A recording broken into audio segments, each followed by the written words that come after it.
It is a case that has stumped and enraged millions of people around the world. Since 17-year-old Kendrick Johnson was found dead in a rolled-up gym mat, the question has remained. Was this a tragic accident or a well-orchestrated and quickly hidden murder? Law enforcement has ruled Kendrick's death an accident. His family has never wavered from their opinion that Kendrick was the victim of foul play. And now, almost a decade after the case was closed, authorities are reopening the case and examining possible new evidence. Today, we will discuss the case, go over the evidence, old and new, and hopefully find ourselves one step closer to the answer.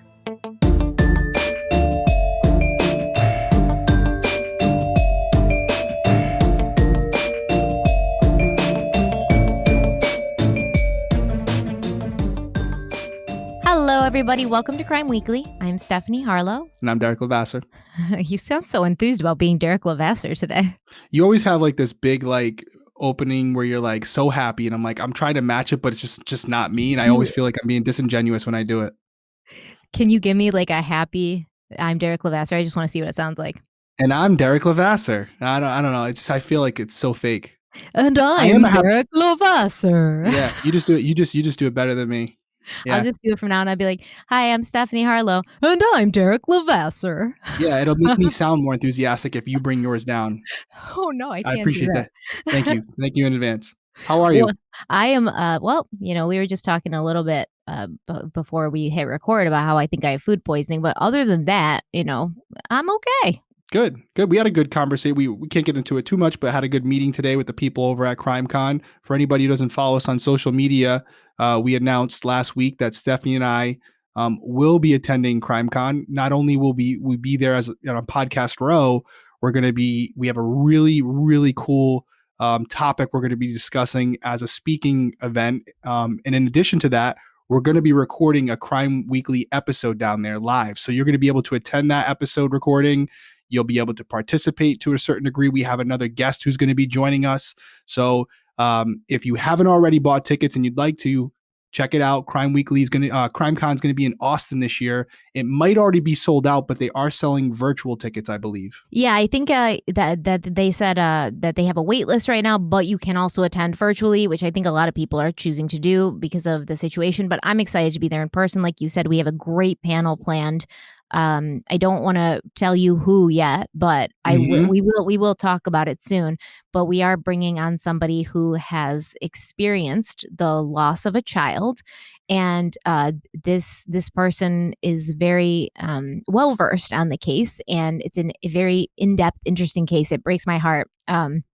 So I can't wait to share it with you guys, and I think it's going to be a really positive addition to CrimeCon. I agree. And CrimeCon agrees as well. And it's, one of the things we were talking about, and I want to pose the question to you guys, whether you're listening on audio or watching on YouTube, there's going to be a lot of merchandise being sold down there. We're a very new channel, so we weren't planning on it. And we still really aren't as far as selling anything at CrimeCon, but we want to pose a question to you guys. Stephanie and I were talking about doing a very limited small run of Crime Weekly t-shirts, and we want to gauge your interest. So if you're watching this on YouTube, comment down below, let us know what you think, if you'd be interested in something like that. And if it's not a t-shirt, what you'd be more interested in, even though we're leaning towards a t-shirt. And if you're listening on the podcast, you should go subscribe to our YouTube channel. But if you don't want to do that, just comment on our Instagram or on our Twitter and let us know what you think, because I want to gauge, first and foremost, the interest, but also how big it is, because that would obviously determine what size run of shirts we do. So we need to hear from you guys. If you're not interested, what makes it easy for us, right? We don't have to do anything. I personally think we should do a shirt and a coffee mug, but you guys are going to have to work on convincing Derek with me. Yeah. Yeah. I'm game to do. It's just we keep saying it. You and we're running the show. So it's only us. It's not like there's like a team of people behind us. So whenever we're so focused on making sure we get good episodes out to you guys every week, high quality YouTube audio, the sound, the video, everything's good. So to add in that other wrinkle of shipping, we talked about some other logistical options, right, that you have used for your merchandise. So there's options. We'll get it done. If you guys really want it, We're going to make it happen. And we're just about to hit 25,000 subscribers on YouTube. So thank you so much for that. And maybe this is a way of you saying thank you to you guys. We'll get this done. So if you want to have a Crime Weekly piece of merch, we'll make it happen. I think that it's going to be great, and it would be way better than the CrossFit t-shirt that Derek's wearing today. Yikes. And this is, I'm not even, damn. I'm just messing with you. It's Yikes. Good. You Yikes. fly your flag high. And I don't even do CrossFit. This is my buddy. He owns this company. But yeah, you called me out, so it is what it is. It is what it is. Yeah. Wow. I'm gonna show up next time wearing a t-shirt that says like "Namaste in shape." You know, I'm gonna really like go all out for the fitness puns. Stephanie's always making fun of me. But anyways, let us know. Yeah. Now I lost my thunder. I'm just feeling like I'm like wearing a CrossFit shirt and I haven't worked out in a month. But yeah, whatever. No big deal. Listen, it's fine. But today, it's fine. I don't think I've worked out in a month either. So, but I'm not the one wearing a CrossFit shirt. I'm just messing with him, guys. Don't abuse me in the comments because everyone's been saying you're being mean to me. No, they say I'm mean to you. It's just my sarcastic personality. I'm the same. And I'm fragile. I'm fragile. He's not fragile. Don't let him fool you. Don't hit me, Stephanie. Don't hit me. He's always like, Stephanie, I don't mean this to be offensive. And I'm like, just stop saying that. He's like, I don't mean this as an insult when he's trying to tell me real talk. You know, I'm like, just give me the real talk. I'm okay with it. No, we're good. We have a very, the way we talk on here, it's, you know, I was listening to another podcast the other day and it's like, I don't have a radio voice. We don't have radio voices. The way you guys are hearing us talk to each other right now is the same way we talk when we're recording or not recording. So we have a good relationship. I appreciate people defending me, but I don't need it. It's unnecessary. We have a very good relationship. We know how to talk to each other. He's not abused. I'm not abused. So listen, this case, fascinating case. Should we tell them why we're covering it now? This is a case that's a little older. You know, why the decision now? Why did we decide to make this the next episode that we cover? Yeah, well, I mean, I've been asked to cover this on YouTube for years. And you know, at that time it kind of had already been closed and it seemed like it was set on what the ending was. You know, the police had already closed it, but it has just been reopened. And this is the Kendrick Johnson case. I'm sure you guys know because you've already seen the title of the podcast, but the Kendrick Johnson case has been reopened. So we thought we would take this opportunity to cover it together because I really would appreciate having Derek's law enforcement experience on this one because I do have questions about the police investigation. And we thought, you know, we would go through the evidence. This is going to be in multiple parts, so I'll give you a heads up. I know some people like to know ahead of time. This will be in multiple parts because we want to do it justice. There's a lot of evidence. There's a lot of allegations. There's a lot of stuff flying around there. Some is rumors and gossip online. Some are things that Kendrick Johnson's family have come right out and alleged. There's also definite issues with the police investigation. So we are going to try to be fair. We're going to go through it. The first part, we're going to talk about the evidence and the initial investigation, and then we'll go from there. And in the next part, we'll be more focused on the Johnsons, Kendrick's mother and father, and the groups that they, you know, came together with them to find justice for Kendrick. And we'll go over kind of that timeline. So just hang in with us. I promise it will be worth it. We're going to go very in depth, but I think that this case really deserves it. I agree. I remember the first time I heard about this case, I was actually on location filming Breaking Homicide. And in a lot of these shows, you'll have like locals from the area who are become part of the production crew, the individuals who have an expertise that are from that area. And I had a gentleman come up to me after filming. We were having a bite to eat. Usually the crew would get together and he said, "Hey, I know we just met a couple days ago, but I'd like to talk to you if you don't mind." And I said, "Yeah, no problem." And he pulled me aside and he said, "Listen, this is a case, you know, he was a person of color, right?" And he's like, "Listen, I just feel like this is another situation where, you know, because if this individual was white, we wouldn't be, you know, this would already be solved." And I was like, "Let me look at it." And we went through the whole thing together. It wasn't like details, but he gave me a couple links. I remember going back to my room and looking into it. And it was something that I was genuinely interested in covering for season 3. We haven't filmed season 3. We don't know if we're gonna, but it still could be something down the road that would happen. But that was the first time I heard of it. I looked at it and then I put it away because I was covering another case the following week. But it was something that was always on the back of my mind. And then when you brought up the fact that it was reopened, I'm like, okay, now this is the perfect time to cover it. And I mean, don't get me wrong, it's a very complicated case. So most of the people I talk to in the true crime community and otherwise, they say, yeah, we think it was an accident, but there's so much about it. There's a few things that just don't fit into place properly that keeps us from going 100% like we can say without a shadow of a doubt that this was an accident. So that's really, I think those are the kinds of cases that are the most frustrating, right? Because there's no clear cut answer. And his family deserves to have that clear cut answer. His family deserves to be satisfied with the outcome. Agreed. 100%. I'm glad we're covering it. All right. So without further ado, let's dive in. Kendrick Lamar Johnson was born on October 10th, 1995, to his parents, Kenneth and Jacqueline Johnson. They lived in Valdosta, which is located in the far southern portion of Georgia, near the Florida-Georgia line. At the time of his death, Kendrick was a sophomore at Lowndes High School, where he was a member of multiple sports teams, including basketball, track, and football. But football was the passion in his life, and those who knew him said he was a safety who hit like a linebacker. Now, I don't follow football, so I'm not exactly sure what that means, but from what I can tell, he was an excellent football player, and he dreamed of one day playing professionally. Kendrick often went by the nickname KJ, so that's what I'm going to refer to him in this podcast. He was described as sweet, quiet, and unlikely to start trouble. According to Grantland.com, KJ rarely started fights, but when he was provoked, he would finish them. Besides football, he was very interested in math and science, and he wanted to one day learn to grill as well as his father and attend college to play football. The day this all happened was January 10th, 2013. KJ's father, Kenneth, who worked as a truck driver, was out of town in Pennsylvania. And at around 9:30 in the evening, KJ's mother, Jackie, started to get worried because her son had not arrived home from school. He'd been planning to attend a basketball game at the school that night, and when the game was over, he was supposed to call Jackie or another family member to come pick him up. When this call never came, Jackie got into her car and drove to the high school to see if anyone was still there, but she couldn't find him. Jackie didn't know who her son would be with, and he was always home by 11:30 on school nights, so she called 911 to report her son missing. Now, she claims at this point she was told by the dispatcher that KJ was probably just out with some friends or a girl, but Jackie insisted that this wasn't like her son. He would have found a way to get in contact with her or someone else in the family, like one of his siblings. And at that point, a missing persons report was filed.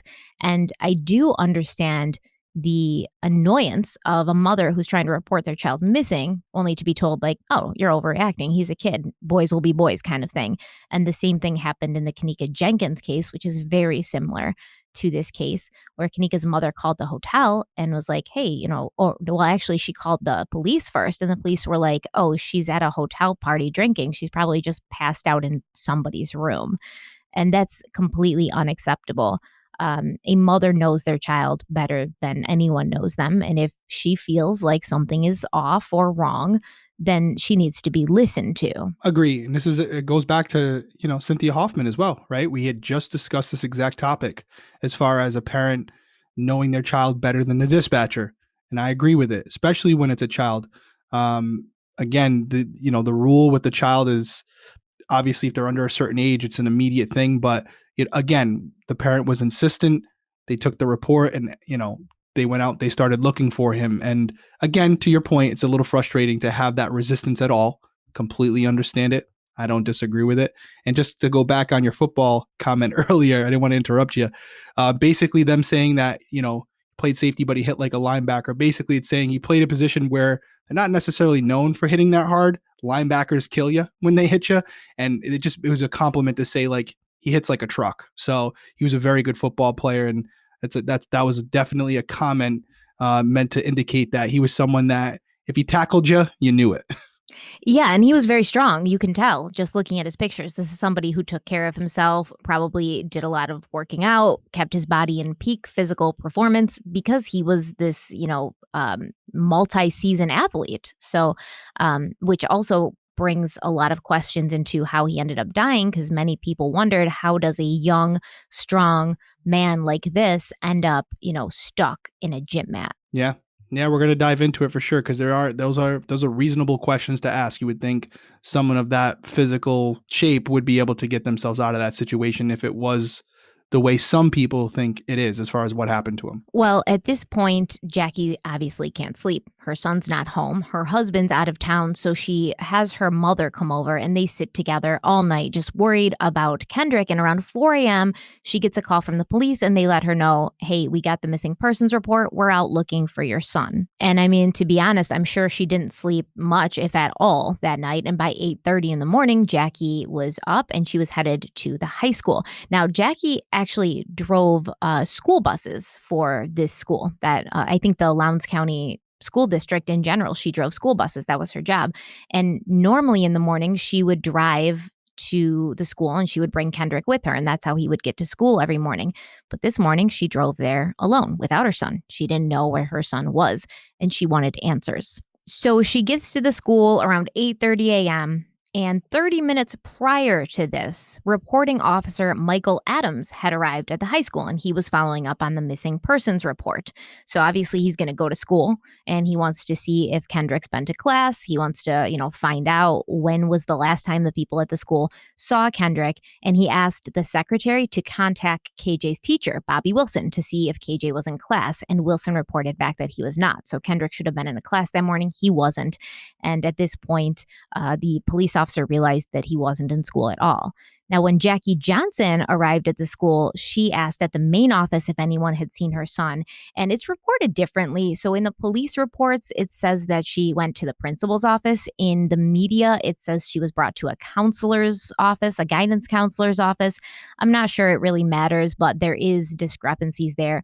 And I will say, that there's a lot of discrepancies between what's reported in the police reports and what's reported in the media.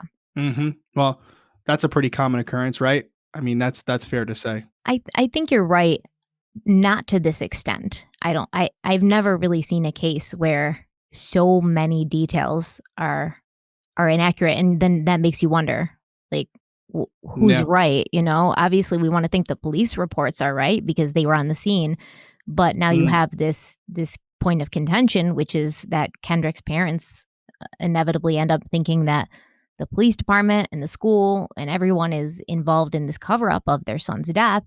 So then that does have you questioning what was written in the police report, obviously. I can only speak from my personal experience, and I can tell you um, numerous times as a supervisor, I would give very limited information to the media when they would inquire about a certain case we were working. However, even though we were the only funnel giving out that information, when they reported it, they always had anonymous sources that had all this other information. And again, just my perspective as a cop, take it with however you want to take it.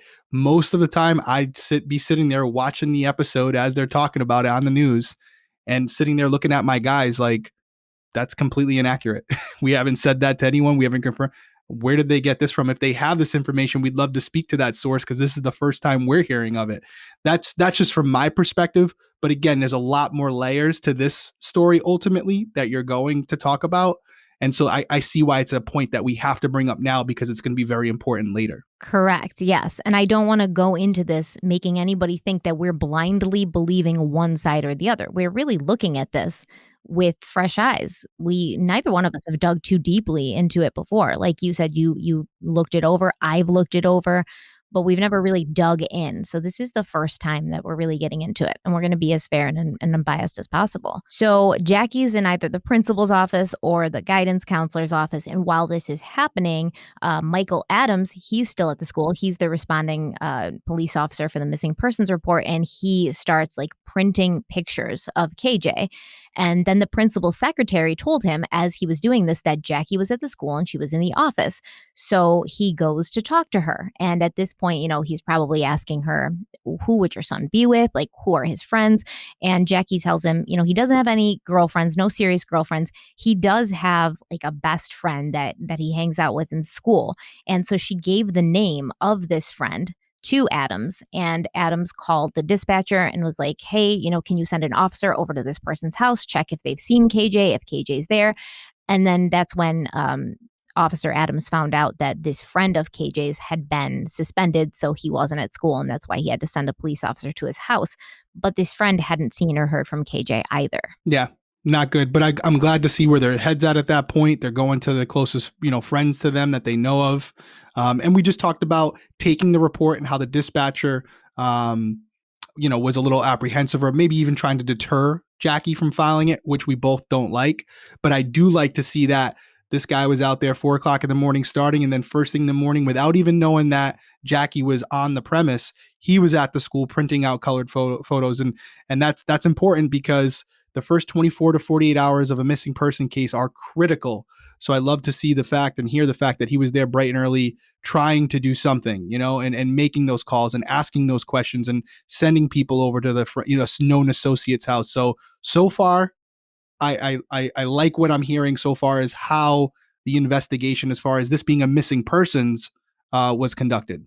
Yeah, up to this point, it seems like they're taking it very seriously. And Adams wasn't the only one on it because as this all was happening, two other police officers, Detective Pretty and Detective Marion, were also driving to the school. They were also following up on the missing persons report. But that's when they heard over their radio that a student had been found unresponsive in the old gym. So Lowndes High School has two gyms. One's called the new gym. The other is called the old gym. Not very creative names, but they seem to work. Yeah, that works. Right? Like Self-explanatory. we know Let's which hope is that which. let's hope the newer gym is called new gym. Let's just hope that would be really confusing. When there's a third gym, brand new Yeah. gym. The newer gym. Newer gym. Well, I mean, the old gym, it seemed to still be used for, a lot of things like classes and practices and stuff. And it was located north of the cafeteria and it had bleachers along the north and south side walls. Now, the day before, on Wednesday, January 9th, the school had just reconvened after winter break. So, winter break, I mean, in my area, it's about like 10 days. So, it's a pretty lengthy break. Um, and in the old gym, there were several gym mats that were rolled up. So these gym mats were usually stored in this gym. But then there was additional gym mats that were brought into the gym during break, and all of them had been rolled up and placed against the wall in the southwest corner. What I'm thinking is because it's never stated specifically why, a lot of those mats had previously been located on their sides, but now they were all standing up. And I think there was about 21 of them. And it's never explicitly stated why they're standing up. But what I think it is during breaks, that's when the school will have cleaners come in and like clean the floors and stuff because there's not a lot of opportunity to do it otherwise. And so they probably stacked all those mats up. We're not sure why, but that is how they were. I had read that too in a newspaper article that was basically saying, listen, it didn't say that were for cleaning purposes, but it was to take up a smaller area of space. Obviously, if they're standing upright, they're going to take up a smaller, square footage.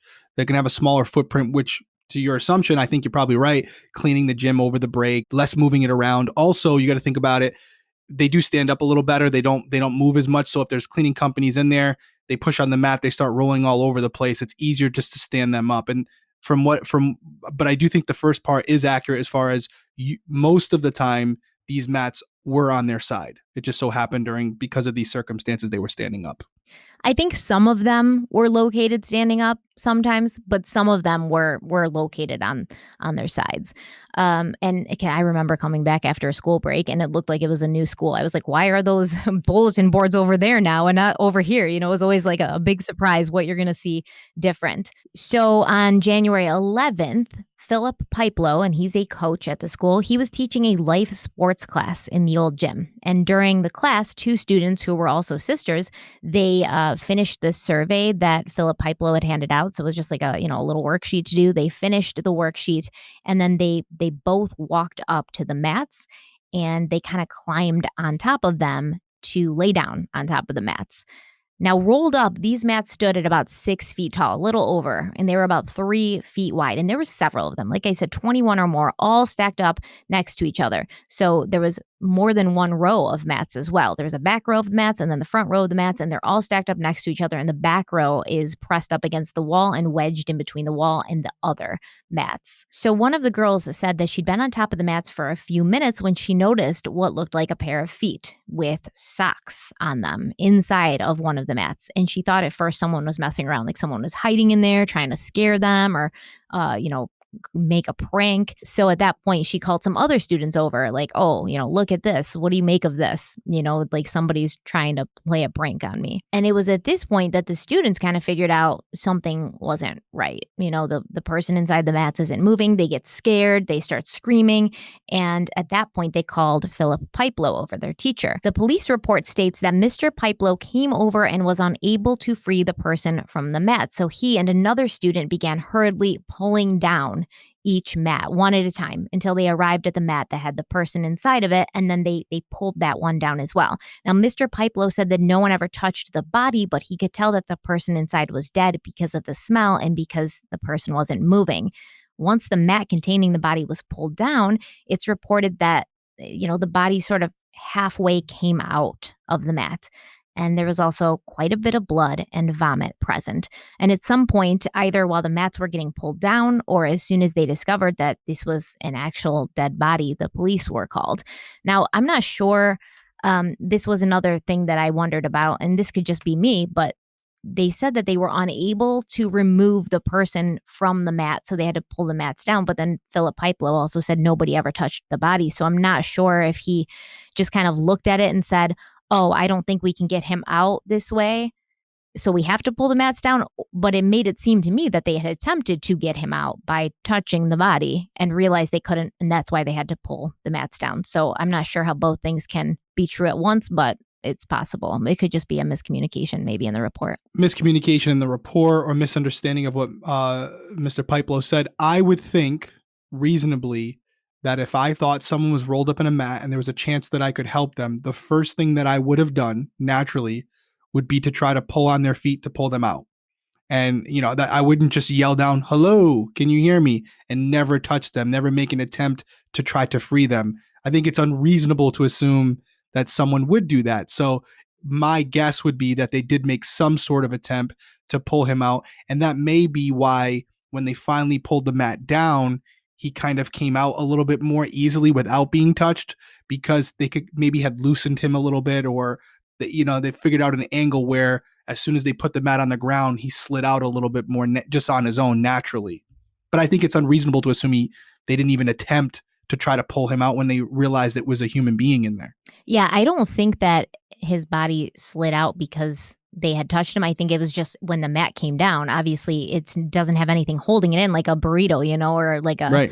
When you gravity, yeah, it's just going to loosen up a little bit because you don't have those other mats on the side or on the front keeping everything tight. So I compressed. Yeah, it's a good point. Those other mats, we're talking about these mats. They're probably pushed up against each other. They were, so yeah. It's compressing the area that Kendrick is actually in at that point, And it was holding him in there. It was, right. Yeah.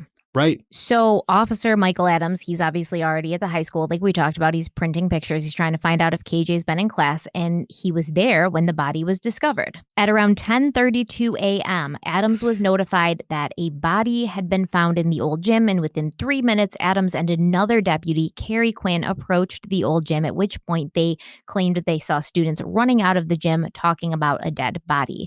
Adams wrote in his report that as he entered the gym and approached the southwest corner, he detected the mild odor of a corpse and saw a blue gym mat lying horizontally and rolled up. And in the center of the roll, Adams saw 2 feet with socks wearing denim jeans. The mat that KJ had been found in had been, like I said, up against the wall. Other mats had been placed in front of it and around it, and those had been taken down. But they had to move 3 more mats to actually get a view of what was at the other end of the rolled up gym mat. In his report, Adams wrote, quote, "In the center of the roll facing south, I observed a black male torso and head wearing white exposed down to his rib cage. Both arms partially obstructed the face and were moderately stiff. The facial area was severely disfigured and swollen. The only identifying feature to the victim that I observed was the long dreadlocks," end quote. Okay, so Officer Adams, he remembers walking to the gym. He remembers seeing the mat with Kendrick's body in it, and he says he could not identify who this young man was. The only thing that was noticeable was the dreadlocks, and it's not because Officer Adams didn't know Kendrick. I mean, I don't think he did, but he had just been printing out pictures of him. So you would think, right, that if fresh in his head. Yes, it would be very fresh in his head. And since this happened, Pictures of KJ post-mortem have been released and made public, and this is crime scene photos as well as photos of him at his funeral. And if you haven't seen them yet and you had a hard time or you have a hard time with this kind of stuff, I do not encourage you to go and seek them out. I really don't. Take my word for it. They're gruesome. Me and you, Derek, I'm sure we've seen a lot of autopsy photos. Some of our listeners has probably seen a lot of autopsy photos. But they're bad. They were very hard for me to look through. It's really sad. And when Officer Adams said the only identifiable feature was the dreadlocks, he wasn't, trying to be like, oh, I don't know this kid. He meant it because what KJ looked like in life, young, handsome, vibrant, full of life and smiles, there was no sign of that here in his postmortem pictures. Yeah. And when I was looking at the photos, because I did look at them, I have never seen a situation. I've seen a lot of dead bodies in my career, unfortunately. I've never seen a dead body that had been hanging upside down for an extended period of time, but I've seen multiple bodies where they were hanging, right side up. And when I looked at the photos, one thing I didn't notice is that usually with a body that's been hanging up for a long period of time, there was actually one where someone got stuck in a basement window and they couldn't reach the floor. And so their feet were extremely swollen. Lividity sets in, all these different things. And so when I looked at Kendrick's photos, they reminded me of that. That's the closest comparison that I can make from being suspended for an extended period of time. You have the fluid start to rush to that particular area of the body due to gravity. And that's the best description I can give of it to you guys without having to look yourself. And you don't need to look, like Stephanie said, but I think based on what I just said, you can probably come up with a pretty good idea of what we're talking about. It was really bad. His face was swollen, discolored, just, yeah, bloated almost, it's bad. I don't suggest that you seek them out, but if you really want to, they are readily available online. Some of the most available autopsy and postmortem pictures that I've ever seen. They're everywhere. So at this point, obviously, the gym is immediately cleared. They tape it off. The school was locked down, and then first responders began to arrive. Now, in this same building, KJ's mother's there already, right? So she's sitting there in whoever's office she's in, and she starts getting texts on her phone that are saying, like, what's going on at the school? No one's letting us in. There's ambulances, there's fire trucks, there's police. What's happening? And around this time, the phone in the office that she was in, it rang, and the person, whether it was the principal or the guidance counselor, they picked it up, and Jackie could overhear someone on the other end say clearly that they'd found a body in the gym, and she immediately knew that it was her son. In the old gym, firefighters and EMTs had arrived and sealed the gym off with tape. The school was, locked down. Like I said, no one in or out until the police could make sure that there was no present threat to the other students. So this is probably common, right? Because you don't know at this point. You haven't investigated. You don't know how this person died. It looks super suspicious. It looks super bad. It looks like something you'd see in a movie. So the police are obviously thinking, did this young man get killed and his attacker is still in the building? So we want to lock it down to make sure the attacker doesn't escape, and also make sure probably students are like in classrooms safe. Almost like an active shooter situation, right? I think it's a couple things. I think that's definitely part of it. I also think it's the preservation of evidence. We've talked about this on numerous cases. Not only the mat, not only the gym, not only Kendrick, but this is all evidence that could potentially lead to a murderer. And, that's potentially somehow still at the school. So, at this point, they're locking down the gymnasium, but I'm also sure they're clearing other areas as well for forensic analysis maybe later. But to your point, I would think that if I initially saw this, we've heard, the different theories out there. This could be an accident. This was a murder. I would think if I initially saw that, my initial reaction would be, oh, this is something nefarious. There's a homicide here. There's no way this was an accident. And so that's why they went into homicide mode at that point, I think, because they're like, hey, listen, everything here, everyone out, don't touch anything on your way out. We need to lock down everything for a potential, lead here that could help us find out what actually happened.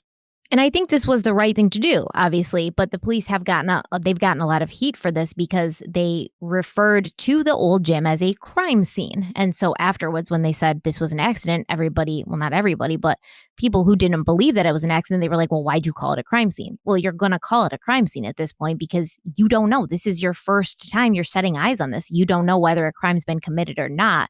But there's no, what else would you call it? Just the scene, I guess. But it's Oh, police. but imagine if they didn't call it a crime scene. Imagine if they just said, we don't think it's anything, but so guys they would be criticized for not, assuming that it was you can always reduce what you think it is, right? But if you treat it as just an accident to begin with, the argument will be, and it's a good argument, is that you didn't take it seriously enough. From the And if you beginning. had, Yeah. and now that you think it's a homicide later, it's too late. The evidence has already been, tainted. So they went into it at the highest level. Hey, this is a crime. This is an active crime scene. Everyone, like I just said, everyone get out because there's already contamination here. We want to try to limit the contamination going forward. And so they're right to call it a crime scene because at that particular moment, it absolutely is a crime scene. They don't know what happened and they have to treat it to the highest level. Well, by 1108, James Thornton was on the scene, and James Thornton was a crime scene investigator for the Valdosta Lowndes Regional Crime Lab. So he was advised that the body had been found positioned head first into the rolled up mat. On scene, there was already several officials and investigators from both the Lowndes County Sheriff's Office as well as the GBI. And for anybody who doesn't know, the GBI stands for the Georgia Bureau of Investigation. They did a walk. I know some of those guys really good, Yeah, really good really guys, well. really smart guys. Oh yeah, they're good. You know them. They're really good. They're really I've good. worked with numerous. Yeah. They're no joke. Yes. So they know what they're doing. They know what they're doing. It's a lot of seasoned veterans. It's some good investigators. If you're in GBI, you're doing the right thing, and this is all they do all day long for the state of Georgia. So they're if I had a crime in Georgia, I'd want them there. They know what they're talking about. They're in many cases you could have the FBI, but I'd probably rather have them if it's local to Georgia because those guys know the area as well because they're there every day. Would it be redundant to bring the FBI and the GBI? Because isn't the GBI just like the FBI just specifically for Georgia? I mean, I guess the FBI, they're the not F, it stands for federal, but it's like they're still state. But they do that deep investigation. They have like criminal profilers and stuff like that the FBI has that most local police departments aren't going to have access to. That's the thing you got to take home is not every state has a GBI.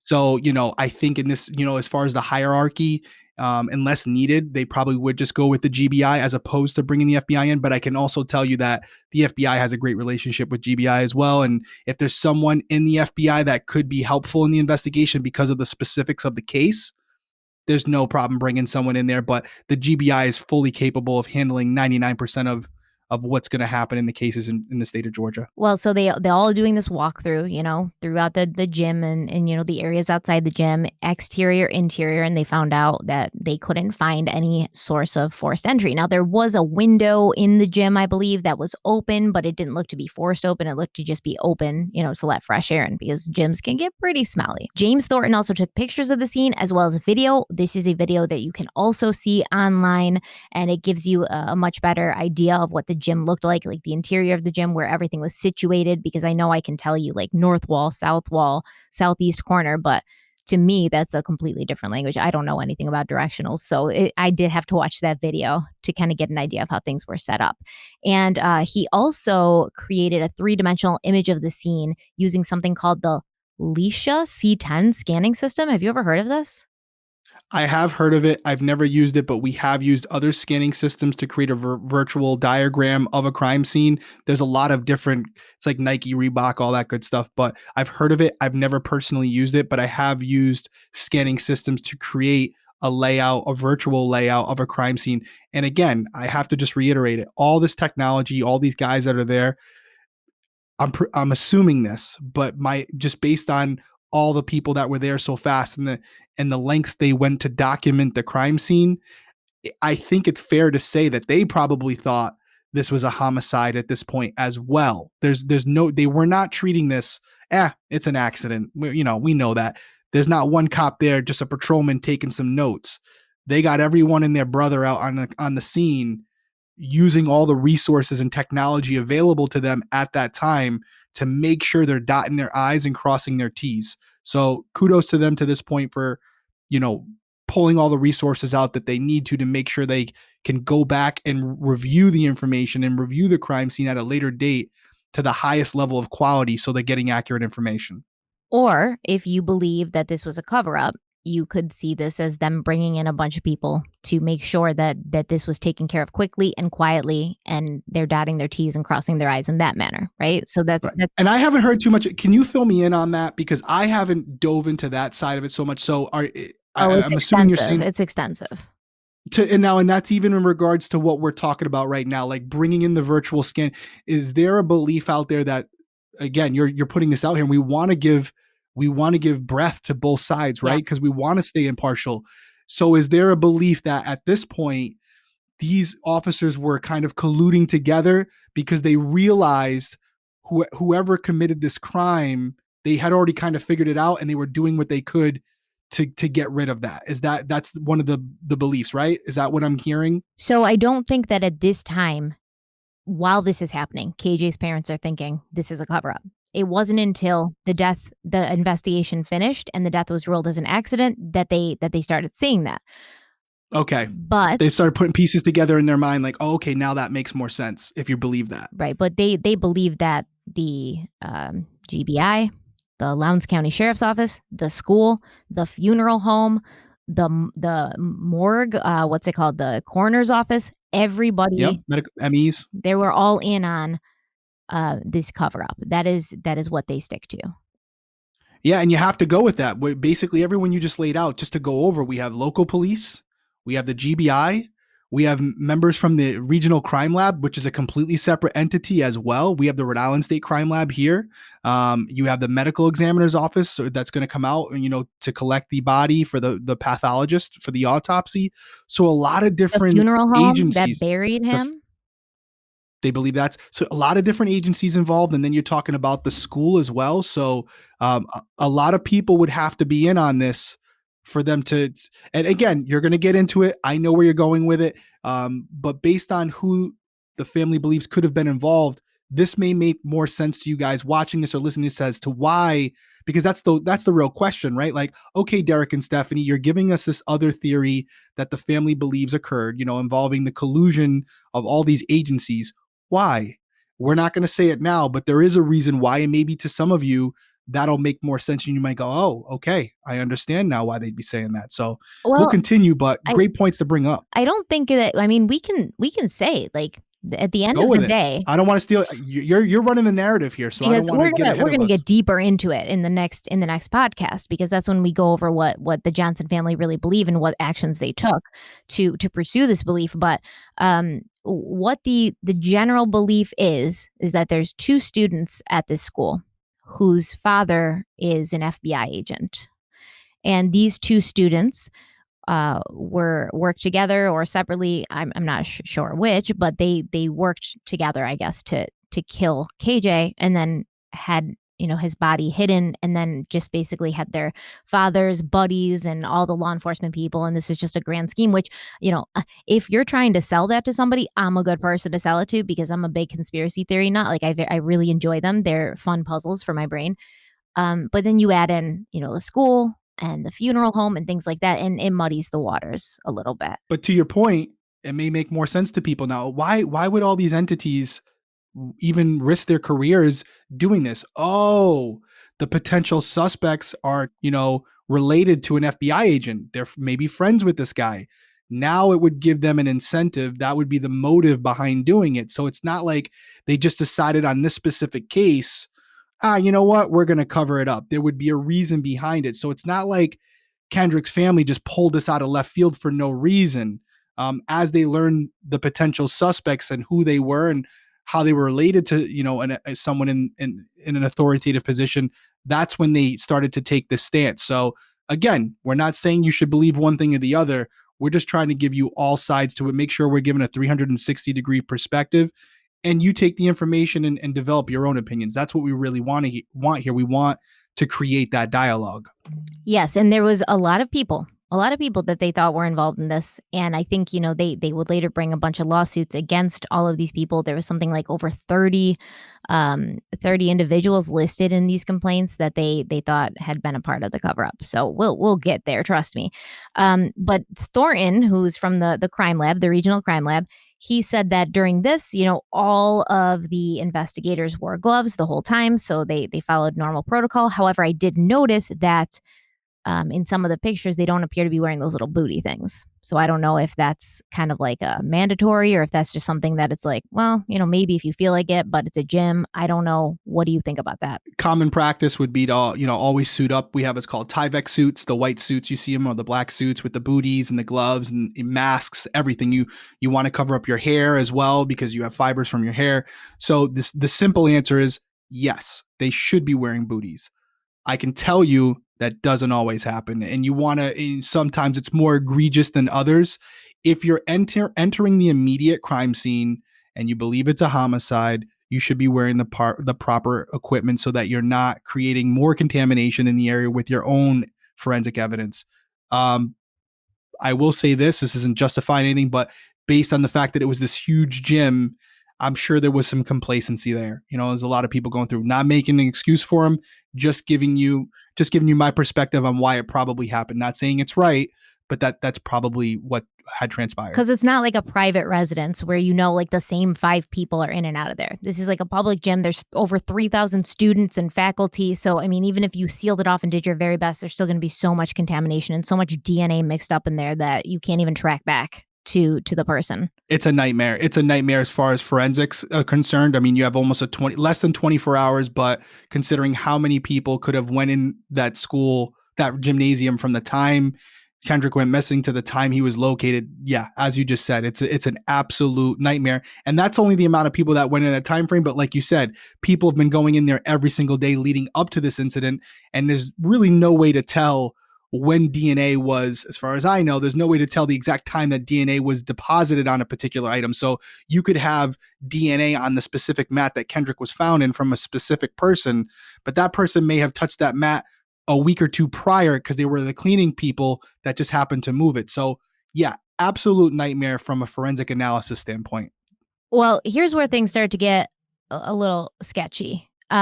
So this pair of shoes, they're black, gray, and orange Nike sneakers, size 9.5. In the report, it clearly says that these shoes were found near the bleachers on the north wall of the old gym. And at first glance, it appeared that the sneakers had stains on them that looked like blood. So a blood presumptive test was performed on the shoes by GBI specialist Horn, and the stains came back negative for blood. And what is a blood presumptive test? I thought it was just maybe like luminol or something that you would put on it, so you don't have to like send it away before you do a more in-depth test. Right. So there's a little chemical test you can do. So we'll go into a crime scene. You might see a little spot, a little black spot. And you don't know if it's blood or if it's or if it's paint, or it could be a million different things, dirt. So, because blood doesn't always look red when you see it a day or two later. It could be black. It could be a lot brown. So what they'll do is they have this little like pad. You put a liquid on it. You rub the presumptive blood that you think you have with this little pad, and the pad will change color if it is in fact blood. So yeah, it's just like to make sure like, okay, we don't need to, bag this and send this away to actually have it tested because we know it's not blood. You got it. And if it comes back positive for blood, then they'll take another, swab, and now they send it off for DNA analysis. Well, we also have another pair of shoes. So there's 2 pairs of shoes at play here. There's also black and white Adidas shoes, also in a size 9.5. And this is, well, first of all, one of the black and white Adidas shoes was found outside the mat on the ground near the mats. And then the other one was found at the bottom of the mat where KJ's head would have been located. Now, the orange shoes, the orange, gray, and white ones, the Nikes, these are the ones that I'm really struggling with because, like I said, in Thornton's report, which I read 4 times because I just wanted to make sure I wasn't reading it wrong, it clearly says that the orange, gray, and white shoes were found near the bleachers on the north wall. But when you look at the crime scene photos, it's clear to see that those same shoes appear to be in the mat with KJ. So he's head down in the mat, right? There's a shoe where where his head would be located. A different one, a black and white Adidas one. But then there's Adidas, yep. Yeah, but then there's 2 shoes like by his feet in the mat. But in the report, it says that the shoes were found near the bleachers. So this is one of the main things. I have a big problem with the inconsistencies because what the crime scene photos show don't reflect what's in the report. And, you may look at the Johnson family and say, like, oh, and I've seen people say this, like, oh, you have no reason to think this is a conspiracy or a cover up. And to some extent, I agree. But when you see things like this and you're talking about your own child, it's kind of hard to ignore maybe that there might be something going on, that there might be somebody who's not being honest with you. I agree. In Horn's report, he specifically mentioned these two Nike shoes. They were white and gray with some orange in them, and they were located, according to his report, they were located at the north end of the gym. And we believe that Kendrick's body was found in the mat somewhere in the south region of the gym. So a very different area than Kendrick, to make it very clear. However, Stephanie has looked at the photos. I have looked at the photos. This is a photo I would implore you to go look at as We'll well. put it in for YouTube. Yeah, it's not that graphic at all to look at, but you can clearly see in the photo that there's the rolled up mat. You can see Kendrick's legs, and very clearly in the photo you can see two Nike shoes, gray, orange, and white. And there's two shoes in there, and they're kind of like wedged in between like his calf area.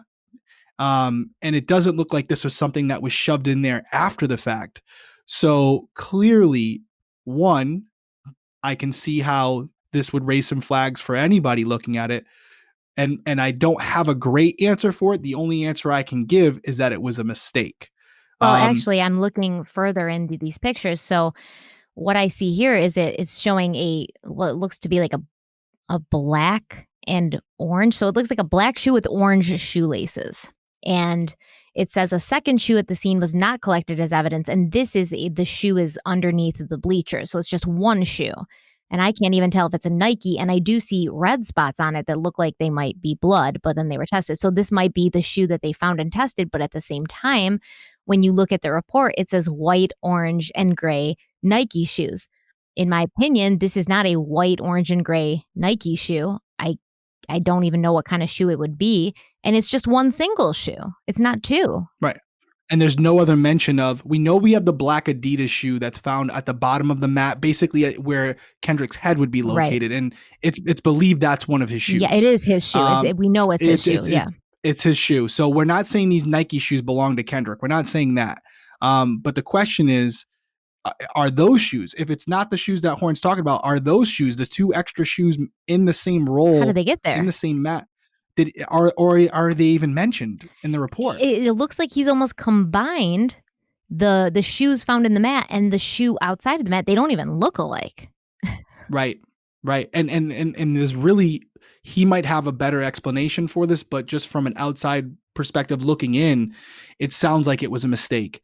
And again, not say condoning it, but it happens all the time. And I think I've said to you before, the cops are going to make mistakes in these cases. You just hope that it's not detrimental to the investigation.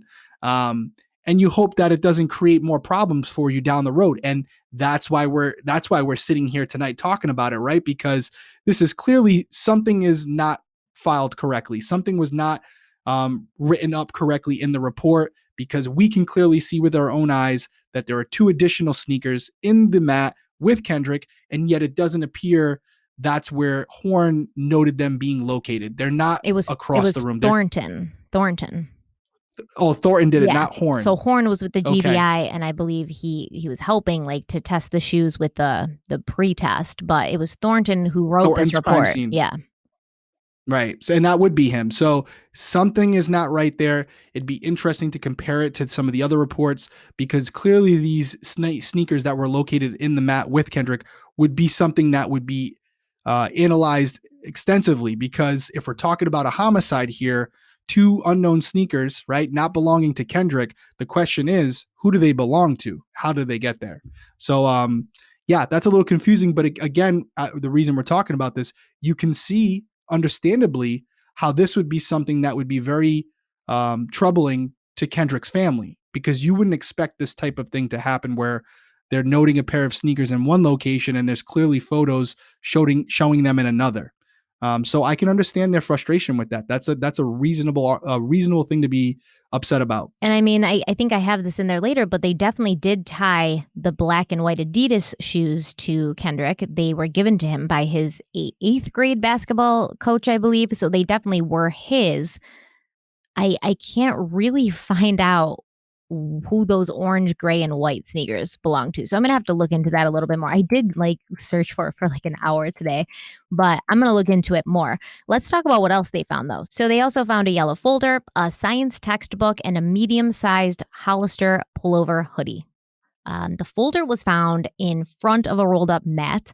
The science book was found between or behind two rolled up mats, and the sweatshirt was found on the concrete floor near the mats. The folder and the textbook were determined to be KJ's, and in October of 2014, this case was actually presented to the public by Lieutenant Stride Jones, who was one of the lead investigators.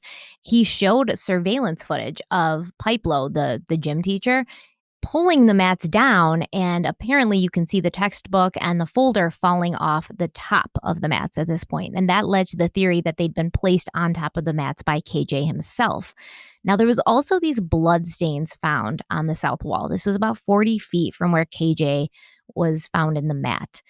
These stains were also tested using a presumptive test, and they showed that they were positive for blood. So there were also bloody tissues found in the girls' bathroom, and this girls' bathroom was located near the old gym, and those were taken in as evidence as well. 2 swabs were taken from the blood stains on the south wall and entered into evidence.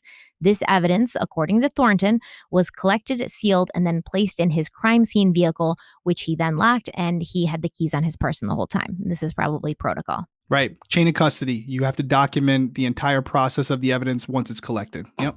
Now, I'm going to jump ahead a bit because I think it's important as we're going through the evidence to know that within 24 hours, Sheriff Chris Prine had given a press conference and told the media that the body belonged to a student and they were going to be investigating the case as a possible homicide.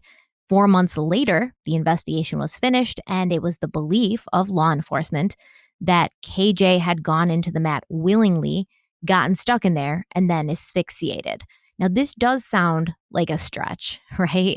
Because who would go into a gym mat willingly? Like, why would I've never heard of anything like it before. It's just insane. But then you find out some background about why he may have been going into the mat. So after KJ was found, police began an investigation that involved interviewing many students and friends of KJ's and people who were in classes with him. And a few different kids told the police that there was a locker fee at this school. So if you wanted to use a locker, you'd have to pay a fee, which I think is so stupid. Like, if you're going to use a locker that your parents' tax money pays for the school, like, you should be able to just bring in a lock and use whatever locker you need to use. It's insane that they charge for that. But in fact, they got 2 gyms. They right, have enough like, lockers. They got 2 you can turn the gyms. old gym into a locker room, a free locker room. Yeah, there you go. So a lot of kids said some people don't want to pay the locker fee. So what they'll do is they'll keep their gym stuff in these rolled up mats, kind of like pushed out of sight. And then they would, retrieve them when they needed them. Another student told police that he and KJ actually shared those Adidas shoes, the one that was found in the mat at the bottom where KJ's head was. And he said, quote, "Me and KJ had third block gym together in Coach Davis's class. At the beginning of class, I would always wait for the coach to call roll. Then I'd go get me and Kendrick's basketball shoes. I would tilt the mats over and get the shoes from the bottom. I never got into the mat," end quote.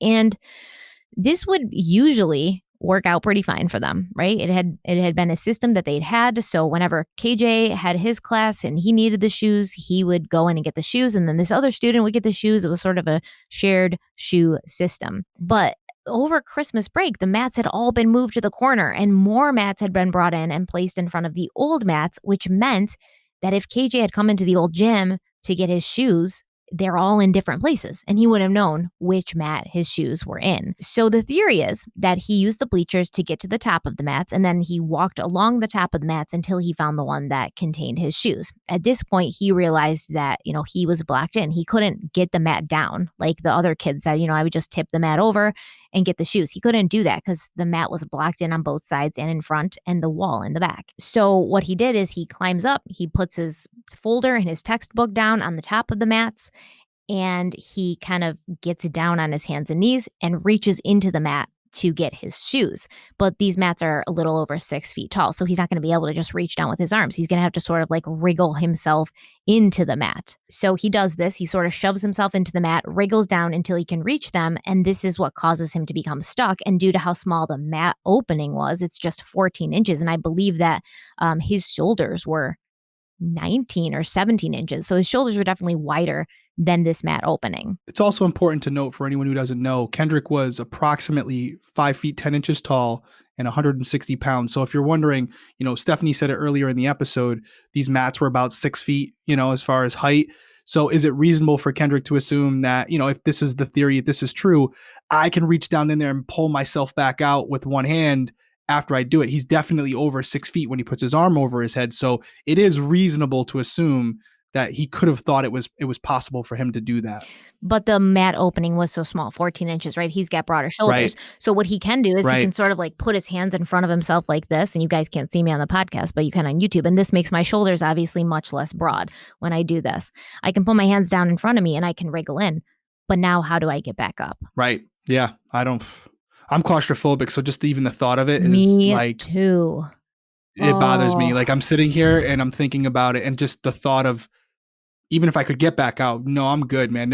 My brother's quick story. My brother's a firefighter, and everyone always tells me I took the wrong test, and I'm like, I should have been a firefighter. It's a pretty cool job. They get to cook on a grill and play basketball all day. That's a shout out to the firefighters.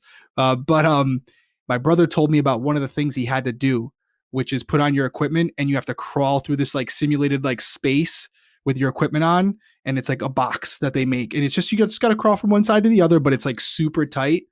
And he's like, he made it seem like, it was honestly probably the easiest part of the test. And I was like, nah, failing. He's like, what? He's like, do you? I'm like, yeah, nope, couldn't do it. I'm pass. He's like, oh, but they can open it up if you get stuck. I'm like, nope, no, not doing it. So yeah, this situation definitely, don't like it. I'm incredibly claustrophobic. I don't like it at all.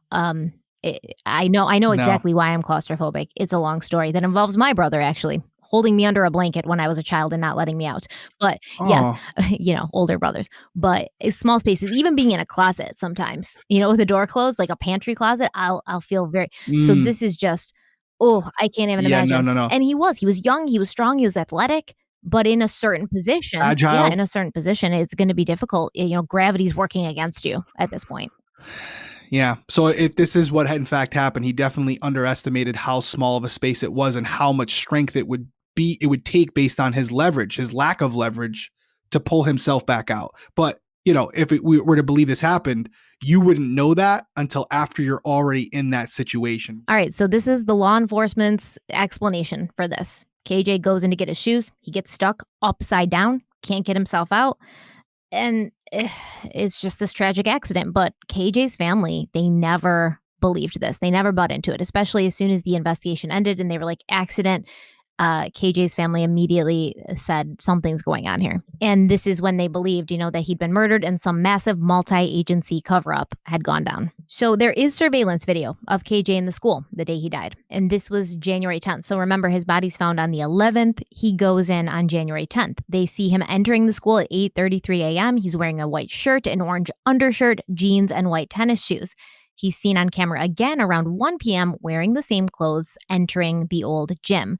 Now, many people who believe KJ was murdered have also seen the video since a lot of it's been made public. CNN got it, fairly early on, and they were blasting it on their 24-hour news cycle. And these people and, others who are watching this and trying to find something suspicious about it, they point to the speed with which KJ seemed to be walking. He almost seemed to be running. So people were like, well, what's he running from? Is he being pursued? Is somebody trying to get him? Well, it turned out during the investigation that the police had discovered KJ was no longer playing for the school football team. He'd left the team, and he'd been told that if he could get his grades up and work on his attendance, that he could come back to the football team. So, he's obviously at this point, they think that he was walking or running at a fast pace because he wants to grab his shoes, because he wants to make it to his weightlifting class, which is the next class he has. He wants to make it there on time because he's supposed to be working on his attendance, and he loves football.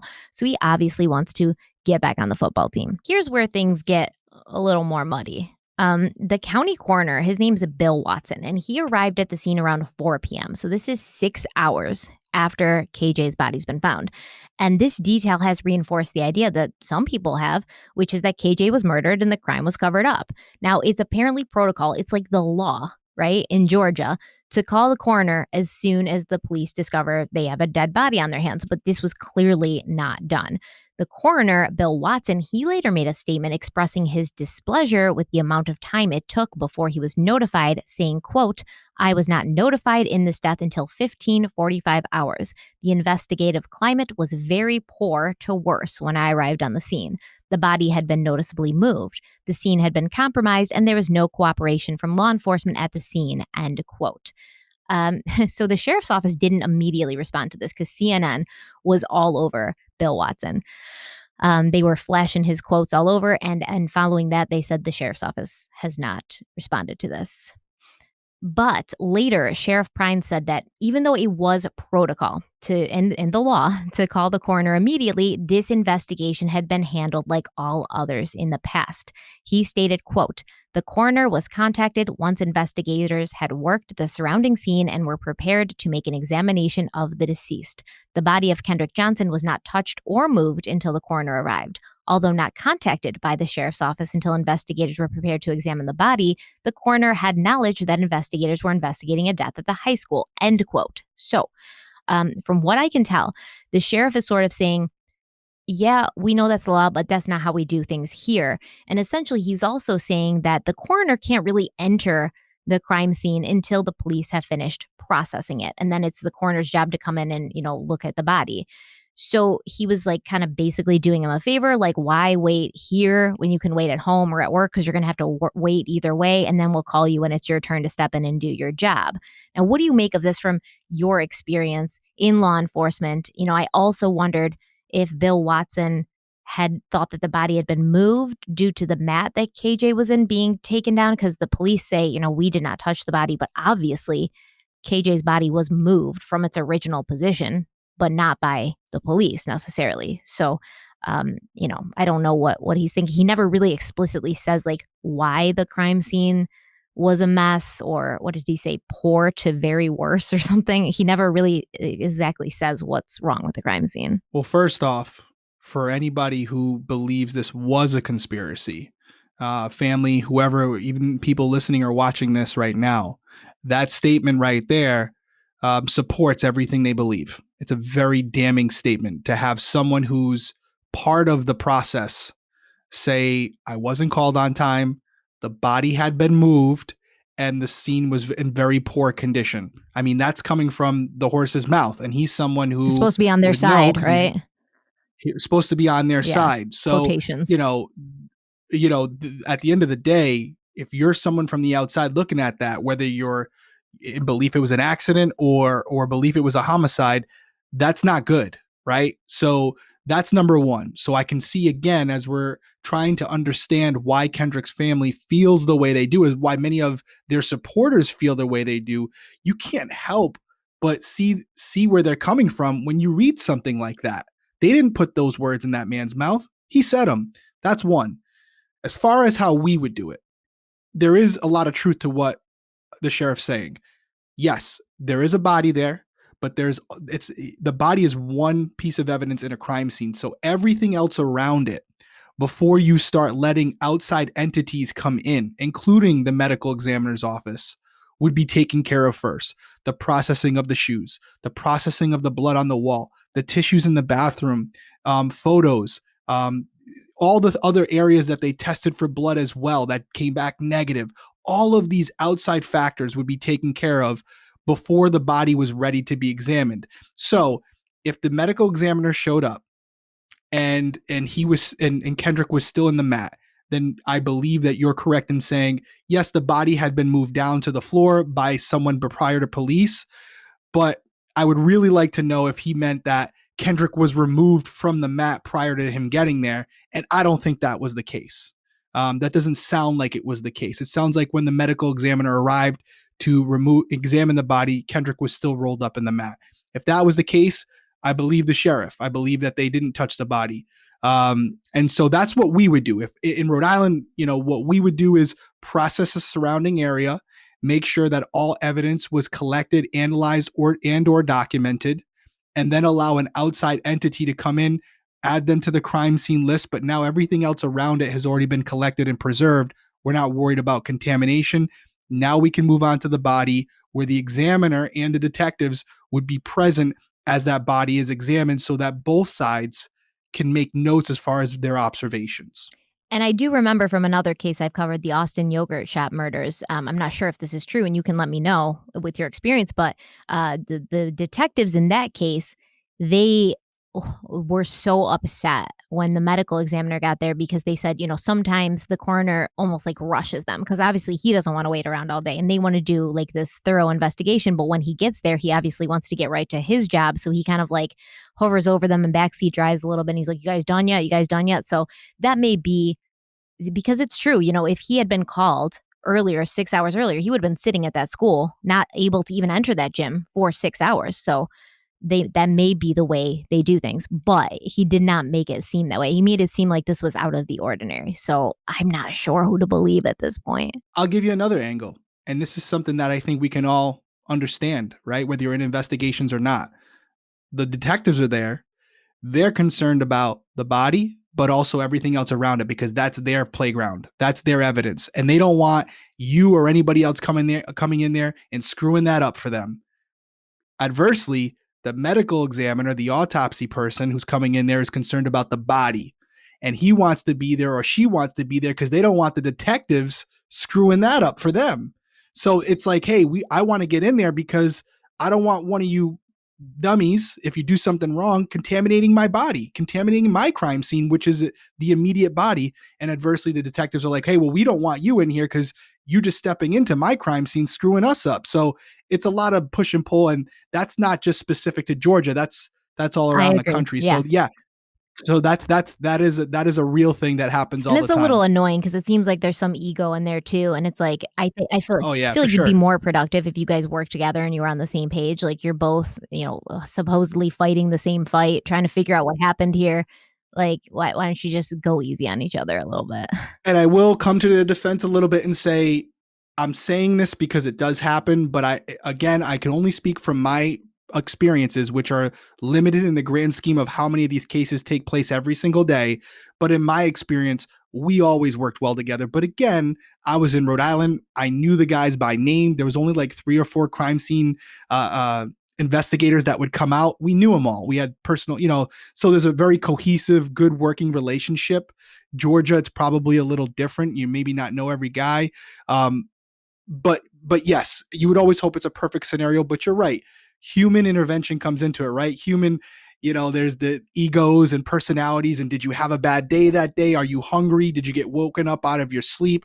There's all these human variables that come into it that unfortunately play a factor. You wish they didn't, but it's a realization that we have to acknowledge. Well, when Watson found Kendrick, he was laying on his left side, partially sticking out of the mat from the abdomen up.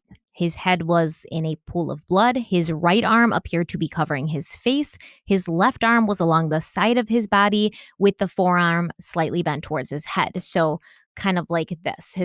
It's slightly bent like this, going upwards. And the fingers on both of his hands were curled. There was a pair of white earphones with a black wire, and these earphones were hooked around his left hand at the middle and index finger. Like I said, his face was swollen beyond recognition.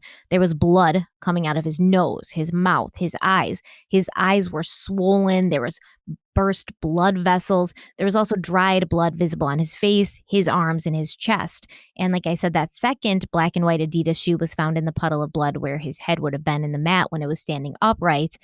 And remember, the match to it, its brother shoe had been found outside of the mat. And I don't understand how this happened. Like, were both shoes down there? Was only, maybe he came in and he found that only one shoe was out, and maybe it had been like knocked out when they'd put the mats up, but only one shoe was left in. Did he get down there, get one shoe out, throw it out, and then not able to get the other shoe? Like, this has always been something that's struck me as odd. Let's hit that real quick, because you just brought up the scenarios that ran through my head. One, I don't think he went down there and threw the shoe out because you laid it out really great. 14 inches, 19. There's no way he was able to throw that shoe out Right. behind him. Not Yeah. possible. I think the only scenario, and I think this is another reason why people question this so much, is well, you laid out this whole scenario about how him and his friend shared the sneakers. So you would assume that both sneakers were stored in whatever mat that had been kind of blocked into the other, blocked in by the other mats. And, I think most of us would assume that both shoes would be in there. So how did he get the other shoe out? There's two scenarios I think of. One, the more plausible one is the one you just said, that as they moved the mats around, one shoe got loose and it was, laying in a different spot. Or is it possible that there were two shoes and because it was so tight, he was able to go down and get one, come all the way out, throw it on the ground and go back down for a second one? It's possible. I don't see how that would happen, but I can't rule it out. I don't think, can you? I mean, I think it's a possible scenario, but I think that's another reason why people are questioning this. It's like, oh, you're saying the theory is went down to get his sneakers. Well, how'd one get out then? Right. We just Yeah, don't that's what I'm know. saying. Like the theory makes sense, but when you have these other variables, like the pair of shoes that were on top of him, the one shoe being out, these shoes, it doesn't completely make sense, and you really can't explain why that happened. And there's surveillance footage in the gym, right? 4 cameras in the gym, but they just so happen to not really, have Be out of yeah, view. They're out of the view. mats that he went into, they're out of view. Another thing that's odd is he's wearing jeans, right? And they are unbuckled and unzipped, and then his front pockets were partially pulled out, and in his front left pocket, there was an LG cell phone found. So this is weird because it's like, how did his pants get unbuckled and unzipped? Did he do that, like, as he was going because he knew he was gonna change for weight training class? Did he do it because he was trying to get to that cell phone to call for help? Now it turns out this cell phone, it didn't even really necessarily belong to KJ. I think I read somewhere it was his cousin's phone, and the cousin wasn't even sure how he'd gotten the phone, but it didn't seem to have service on it. So the last activity on that phone was December 27th. And so people just assume that KJ was using this to listen to music, like kind of hook it up to the school Wi Fi and listen to music. So I wonder if he could have reached it, if that's what he was trying to reach, but I can't imagine how he would even wiggle around in there to get the cell phone out. And then if he did get it out, like, how would he even get it to his face? Oh, I'm really stressed out thinking about it. Like, I feel so bad for him because, No, that's a I mean, my terrible. greatest It's fear is terrible. being buried alive. And I feel like this is essentially what happened to KJ. Yeah. And I'm not weighing in on the pants being unbuttoned because frankly, I don't have an answer for it. I don't know. I don't know why they would be unbuttoned. I don't know why the pockets would be slightly pulled out of the pocket itself. I just don't know the answer. It's unexplainable to me. And again, it just adds to the reason why we're covering it, because there's these questions. Yeah. Well, there's also 2 autopsies in this case, and we're going to get to the second one later. But in the first autopsy, there lists a few injuries on him. They said there was a 1/8 by 1/8 inch superficial abrasion on his right wrist. And then on the fourth finger of his left hand, there were 2 superficial abrasions, also measuring 1/8 by 1/8. But this report claims that there was no other injuries, besides obviously the horrific things that happen to a body when it's been hanging upside down for almost 24 hours. Decomposition. Yeah. The autopsy was performed on January 14th by Dr. Kraft at the GBI lab in Macon, and this is the lab that performs autopsies for the state's medical examiner's office. Now, Dr. Kraft told the sheriff's office after her initial autopsy, quote, "I'm not sure at this point what he died from, but I can tell you what he did not die from. He had not been beaten, he had not been stabbed, he had not been shot, he had not been sexually assaulted or anything such as that." End quote. And in the end, the cause of death was ruled as positional asphyxia. And this occurs when someone's position prevents them from breathing. Now, many people online, as well as media outlets, have pointed to the fact that one of the shoes KJ was supposed to be retrieving was found at the bottom of the mat by his head, right? And this is also where a puddle of blood is found because he's hanging upside down and the blood rushes to your head, and it eventually builds up to such a point where it just starts coming out of all the orifices on your face, your nose, your mouth. So this is where this blood came from. It's just absolutely horrific. But then they said, it was reported by CNN. There's no blood on this shoe. That's how CNN reported it. Why? How could this shoe have possibly been there? There's no blood found on it. Um, and like I said, these shoes were proven to belong to KJ, given to him by his 8th-grade basketball coach. So Lieutenant Stride Jones, who's actually the one that presented this case to the public, I believe in 2014, he said, no, there was blood on the shoe, and he showed a picture, and he said it's on the back line and on the shoelaces. So yes, this shoe had blood on it. I would expect to see a little bit more blood, though, I guess. I don't know. See, once again, I've seen the picture of the shoe.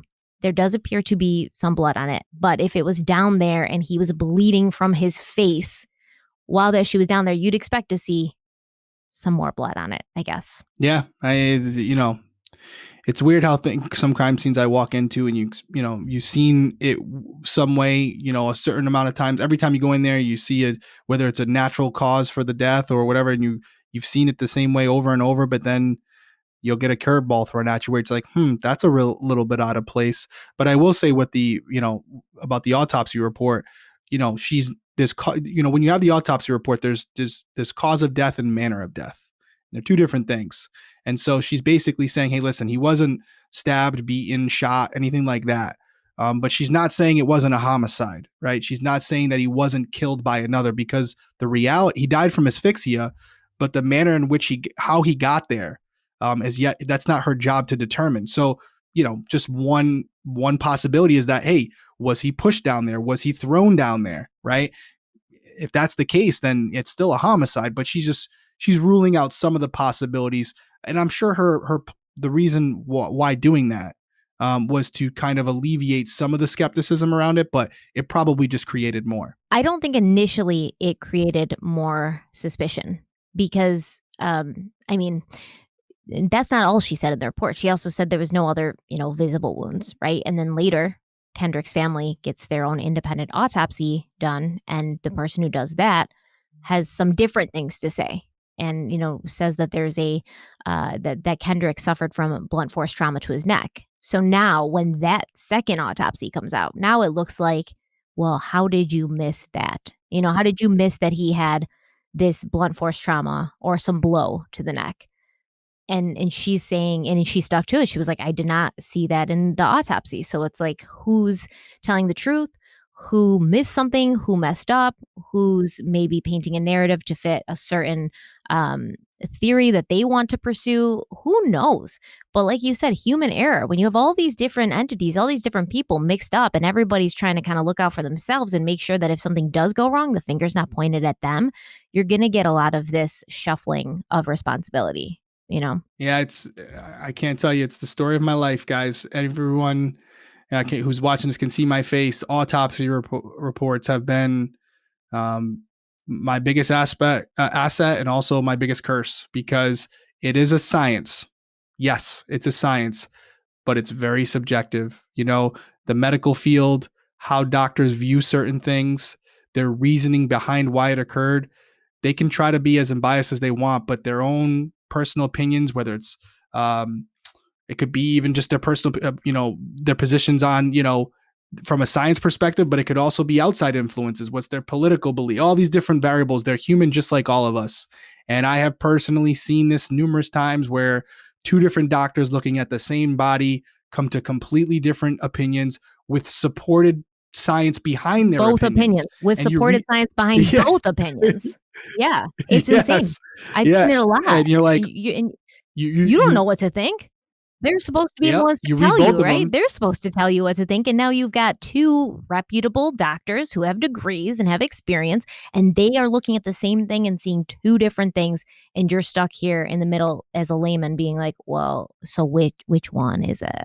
Yeah, they both sound reasonable. I won't say names, but there's prominent pathologists out there who make a living coming in to second guess and relook at autopsies that were done by other medical examiners. And they're very well established and very well off financially. And that's all they do, is just serve as expert pathologists throughout the country. So it's the autopsy reports have been used as a tool by both sides in many cases. You can have the same case from a prosecutor and a defense team use two different pathologists to support their theory.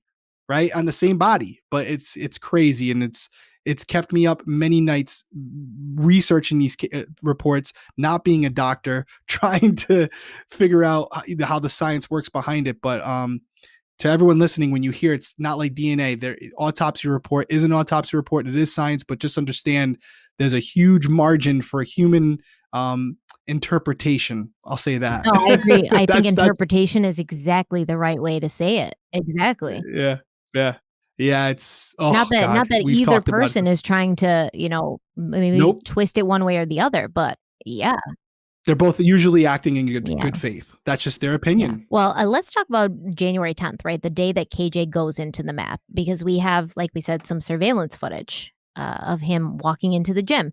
And what I couldn't believe, because I initially, when I had read about this case, I thought he walked into an empty gym, right? But this is not the case at all. When he walks into the gym, you can see, I think, 4 or 5 students, they're playing basketball. He runs by them. You see him kind of come into the gym and then he disappears off the lower corner of the gym, and that's the all we see of him at that point. Like I said, that a student was seen entering around the same time right before him, but that student kept walking, going in a different direction.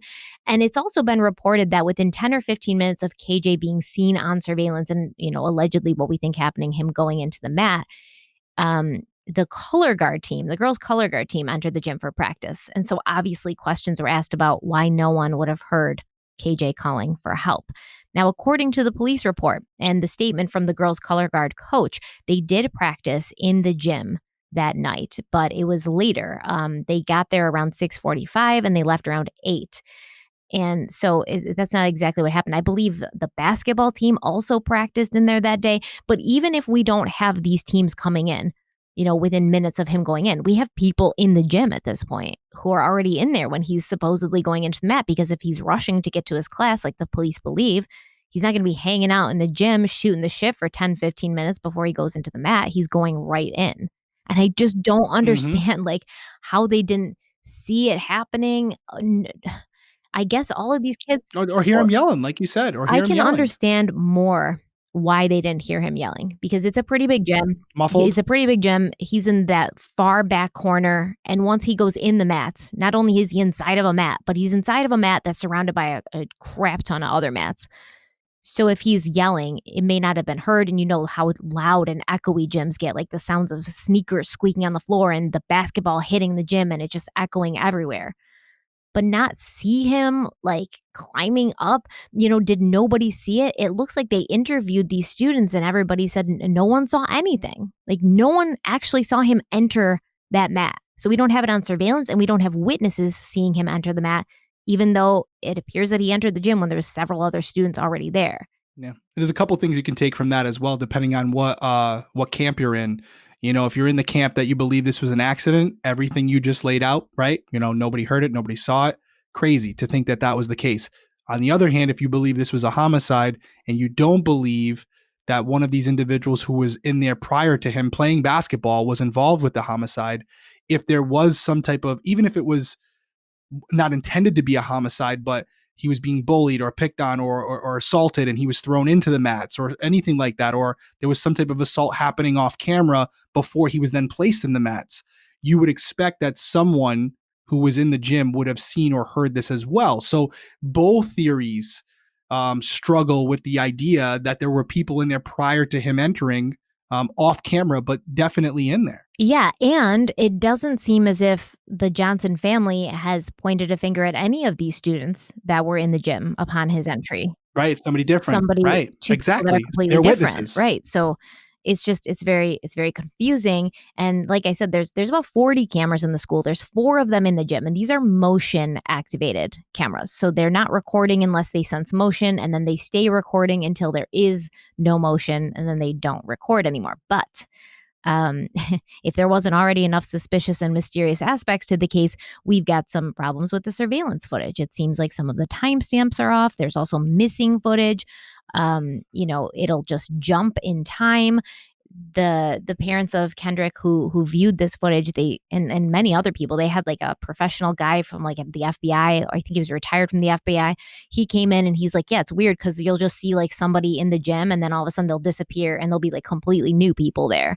So there's definitely something going on with the surveillance. And we're going to get into that in the next part, because that is part of why the Johnsons feel that this is some cover up. But let's talk about the blood found on the wall and the blood found in the garbage can of the girls' bathroom on the tissues. So the blood on the wall was determined to not belong to KJ, but many people were like, okay, it doesn't belong to him. Whose blood is it? Like, we need to know whose blood this is.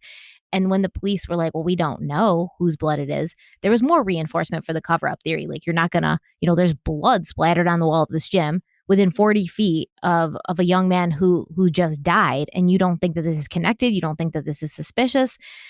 And, I mean, the police gave a reason for why they didn't pursue this, which I think is actually really reasonable. They said, there's over 3,000 students and faculty members here, right? So in order to figure out who this blood belongs to, we would have to DNA test all of these people. So not only is that going to take forever, it's going to be expensive, and a lot of these students are minors. So they're going to have to get consent from the students' parents. There's privacy concerns here. Like, if you're just a kid at this school and all of a sudden the police are like knocking at your door and they want to, swab the inside cheek of your 16-year-old daughter and get her DNA for like a murder investigation or a death investigation, you might be like, listen, my daughter wasn't even anywhere near this gym.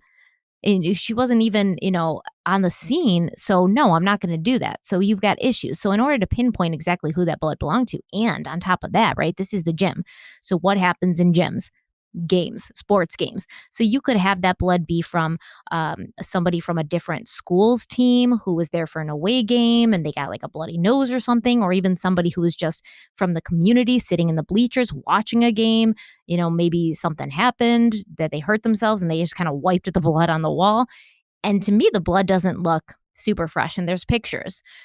It looks kind of rusty brown. It's not bright red. So I feel like it had probably been there for a while. But then when you say that, there's some people who say, well, like, what kind of school doesn't wipe blood off the walls? Well, once again, this was the old gym. I can tell you that my high school wasn't too on top of like cleaning the walls and stuff. Like I said, maybe once or twice a year they'd bring in crews to clean the floors and stuff and repolish them, especially if it's the gym and you're playing basketball and stuff. But they're not over here scrubbing the walls. And this wall happened to be like in the back corner, kind of between the bleachers and stuff. So that makes sense that they wouldn't really be able to find out who it belonged to, because can you imagine how long it would take to run that many DNA samples through the system? Like, there's already backlogs. And even let's say for a second that they did. Let's say for a second that they expended, they used every source available, every single person who had agreed to be at that game or who have ever been in that gym, and they found the person. There's a very high likelihood that person wasn't at the gym the day before or after this incident took place. And so now you wasted all that time and money just to find out that it was a bloody mouth or a bloody knee or a bloody nose. I think the blood would have been more important for the investigators if it came back to Kendrick. And the reason being is pretty obvious. Then it would show that there was an assault that had taken place prior to him being in the mat. Or a potential assault, because I mean, a potential assault, but it's definitely like there was no blood found from Kendrick outside of that mat. Exactly. So whatever took place happened immediately in that area, and it kind of supports the theory they're going with. So that all said, we understand why, and I think we agree with it, and we understand the importance of it if it was Kendrick's. I will say this, okay? This one thing, the one blood on the opposite side of the wall, you might be like, it's unreasonable to have them do that. But again, just looking at it from Kendrick's family, we've already mentioned like 5 or 6 different things that just don't sound right. So anybody listening to this, including the guy who's a former law enforcement, I see where they're coming from, because it's not just one thing. It's not just one red herring. It's a bunch of things. And after, where there's smoke, there's fire, right? So you already have the notion that they don't want to believe their son was killed this horrific way by an accident. You have that natural emotion, which I think we would all feel. But then on top of it, you have these things that are popping up from people saying that the crime scene wasn't done correctly, and there's blood on the opposite wall, and there's this unknown pair of sneakers, and just the video surveillance is skipping.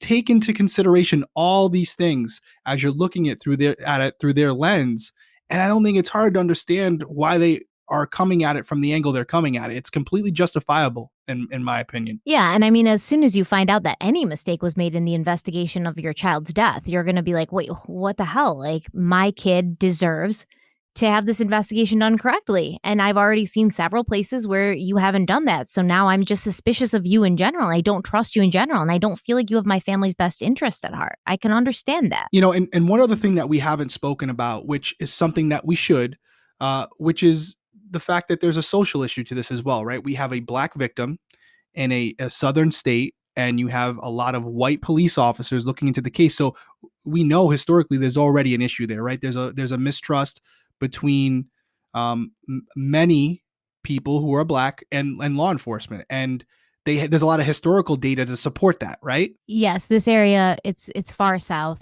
Florida Georgia line, like I said, historically has had an issue with racism and segregation. They've also historically had a hard time letting go of racism and segregation as the world became more modern and, kind of realized that those things were not good. There's been a lot of instances of this in that area. So it is understandable. And the Johnson family, they've always felt, at least I believe since the investigation came back to say it was an accident, they have felt that this is because Kendrick was black. And they said if this was a white boy, this is not the conclusion you would have come to. If this is a white boy, you would have pursued it and you would have gone down every avenue and you would have done things correctly and you would have called the coroner and et cetera, et cetera. So yes, that's definitely at the heart Factor. of this. Yeah. Yeah, there's a foundational mistrust right before the case even starts, just between law enforcement and the black community. And so then you add in these things that we've talked about in this specific case, and it doesn't start off good. It's not on the right foot, because you really got to be on your A game, because again, you have a family, understandably so, who doesn't trust you going into it. And then you add in the fact, like you said, it's predominantly white.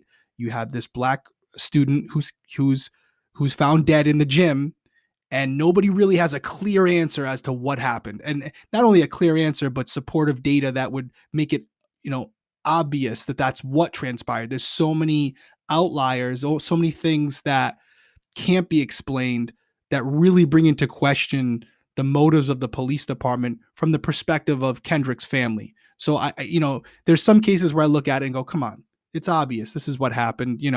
This is something where there's a lot of things that just don't make complete sense. And so you can understand where they're coming from. And I think that's why this case has gained so much national attention, because of the same things that you and I are laying out tonight. And I do think, if this was not a conspiracy, if this was not a cover up, if this was not foul play, I do think that the Lowndes County Sheriff Department went into this thinking we're going to do our best, right? They sealed off everything. They brought in a ton of people.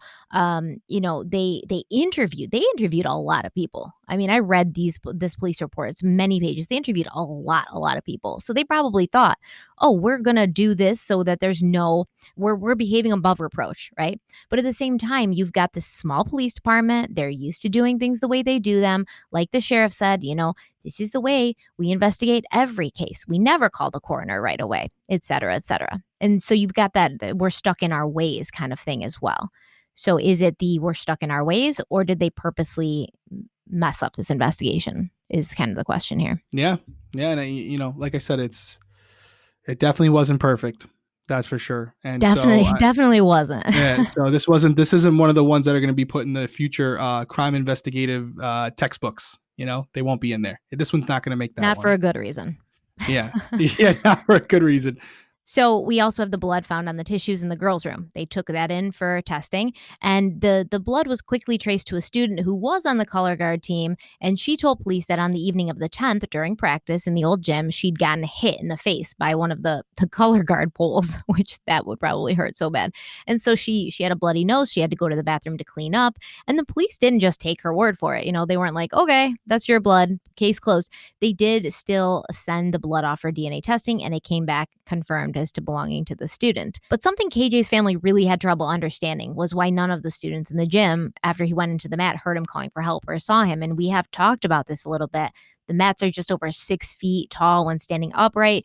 KJ was 5'10", so it would make sense that some of his body would be sticking out from the top of the mat, especially if he wasn't down there all the way. But we don't know. Did he make it down there all the way? Is that why he got a shoe and got it back up?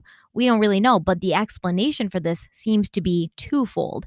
So it can be dangerous and even deadly to have your body in an upside down position for too long.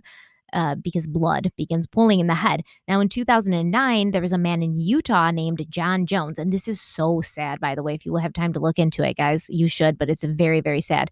So he got stuck upside down in a cave. And he remained that way for 28 hours as rescue workers tried to get him free.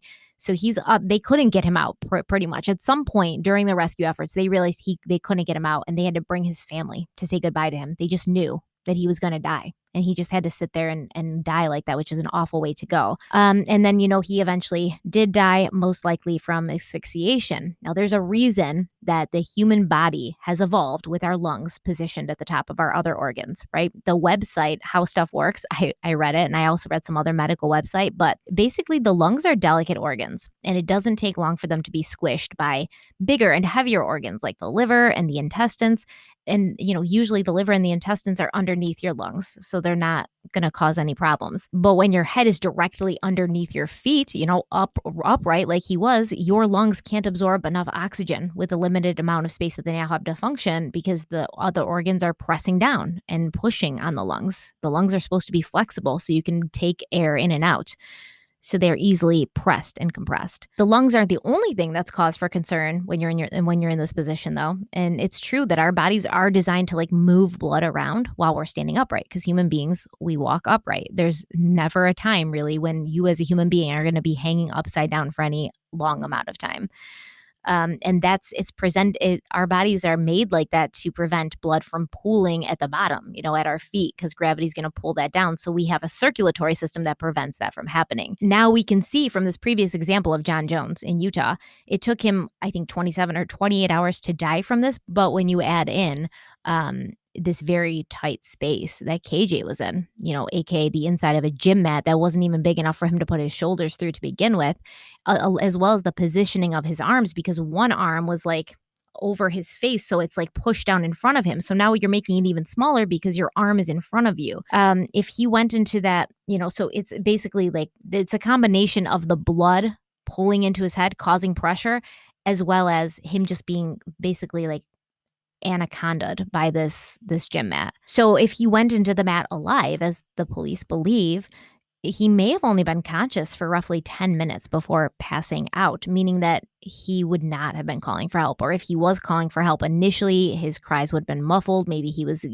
getting weaker as he came closer to losing consciousness. And like I said, honestly, even if he had called out, it's a large gym, there's lots of stuff going on, and there's echoing. He's in this soundproof mat box thing. It may just have been impossible for him to get somebody's attention. It's something I was really thinking about too, because again, I hate to put myself in a situation. It's my biggest nightmare, right? But I was also, and again, not a psychologist, but I know if I was in high school, high school students are really brutal. They really don't let anything go, right? And you don't ever want to be embarrassed by your, by your peers. Yeah. So I also thought about if it were me and I was stuck inside this mat, and I'm thinking, oh my God, this is so embarrassing. I got stuck in here. I think I can get myself out. And you're really, really trying, and you're not realizing that your oxygen levels are going down and down. There may have been a point where he actually just passed out while he was struggling to get out. And maybe he didn't yell out because he was like, this is going to be, I'm never going to live this down. Yeah. They'll never forget it. Yeah. But I think I can get myself out. He's on the football team. He's going to have his, he doesn't want to be that person. So could that have played into maybe why he didn't yell out for them? Again, I'm totally speculating. I never even thought about that, but it's possible. And he may have even been, gradually sort of inching himself up, but he just couldn't do it quick enough before the lack of oxygen and the blood going to his head just made him lose consciousness. Yeah, exactly. And then at that point, I've been knocked out before, doing different things. It comes on quick. All of a sudden you're there, and then the lights go out. It's very quick. You don't know it's coming. So, and when you do know it's coming, it's too late to start yelling out. Yeah, I never thought about that. It's a really good point. So I wanted that to kind of be our question for this week. Do you guys out there think that if this was an accident, Do you think that KJ did try to call out for help, but nobody could hear him? Or do you think he was just kind of like, let me, get myself out of this because this is high school and they're going to take pictures and they're going to go up on social media and they're never going to let me live this down. So Yeah, he, you're gonna be Matt Boy. You're gonna have exactly. I can see the pictures now. yeah. Yeah. Fuck high school. I'm so glad I'm done with it. Like, I'm so over it. I can't take it. But definitely we want to hear your opinion on that, because that's Yes, a we great do. question. What would be the reasoning behind it? Because it does seem odd to think. I know the sound isolation. I know the bouncing of the balls, the squeaking of the feet. I know what you're saying. I know it was a big gym. I still find it hard to believe that if he was yelling out, there wouldn't have been a moment in that 5 or 10 minutes where these kids would have been picked up the ball for a second and stopped dribbling, and you wouldn't have heard a muffled I don't really help. find it hard to believe. I mean, because this No, was right before classes too. So, I don't know this because, like I said, the surveillance footage is pretty much very unreliable, but this was before classes. So maybe those kids were just playing basketball for a couple minutes and then and ran then right they were out. out because they had to go to their next class. So Yeah, they might not even been in there when he's calling for help. right. If he was, If he was, yeah, that's a great and question. his head's down at the end of the mat. So not only do you have the mats around you, but there's a concrete floor directly underneath you. Where's the sound going to go? I wonder if they tested it, and it wouldn't have been a bad experiment for law enforcement to do, to No, it would basically, not have been. it would not have been, it wouldn't have been, you're saying it wouldn't have been a No, bad it experiment. would have been a good experiment. It Yeah, wouldn't have been a bad exactly. idea Yeah, because to now you test it can out. see. Yeah. Right. Throw somebody in there, obviously with supervision around, have them go right down to where they would be, And have yell. people dribble a basketball a little bit, try different experiments, see if you can hear them from different points in the gym, see if you could hear someone yelling because you got to imagine if they were yelling, it's going to be at the top of everything they have. And Kendrick wasn't he would have been able to scream pretty loud. So, try to simulate that scenario to see if you could hear it. And I wonder what those results would have been. Would you have been able to hear it? And if so, how clearly? I think that now that the investigation's open, they probably should do something like that. I love those experiments where you try to recreate the scene to basically test a It's the hypothesis. I think it's a only great. way to test the hypothesis, as far as I'm concerned. It's pretty much not. It's not productive to say we think this is what happened, but we can't explain all of these other like outliers, like why nobody heard him, Right. like why the shoes were on top of him. We can't explain all that, but we think that this is what happened. Yeah, recreate it. Do Yep. something. Be interesting. Yeah.